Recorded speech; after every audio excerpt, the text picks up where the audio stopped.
परभणी जिल्ह्यातील गंगाखेड परळी या राष्ट्रीय महामार्गावर एसटी बस आणि ट्रॅक्टरचा अपघात घडला असून या अपघातामध्ये 9 जण गंभीररित्या जखमी झाले आहेत. एक जणाचा या अपघातामध्ये दुर्दैवी मृत्यू झाला आहे. शिवाजीनगर जवळ एसटी बस आणि ट्रॅक्टरचा हा अपघात झाला असून पुसद आगारातील ही बस आंबेजोगाईकडे निघाली होती. त्यावेळी परळी रोडवर बस चालकाचे स्टिअरिंगवरील नियंत्रण सुटल्याने हा अपघात झाल्याची प्राथमिक माहिती समोर आली आहे. सर, आपका नाम क्या है? जुबेर मोहम्मद खान, कहाँ के रहने वाले? वाशिम. क्या हो गया? मी माझ्या सीटवर बसून होतो. आवाज अचानक आला जोराने खडक. मग त्याच्यानंतर मी पडलो.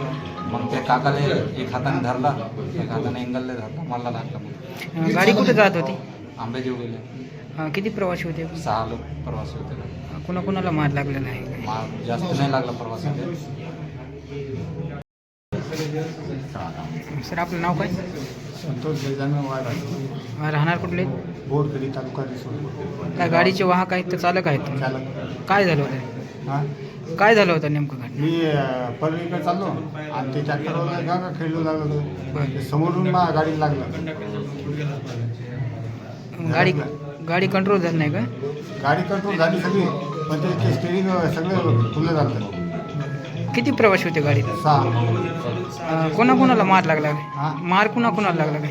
मला कंडक्टर परवा सांगतो मला ते आम्ही दोघं जखमी होतो. या ठिकाणी डॉक्टरांनी उपचार केले का तुमचे? हो, केले. ॲम्ब्युलन्स आलती नाही.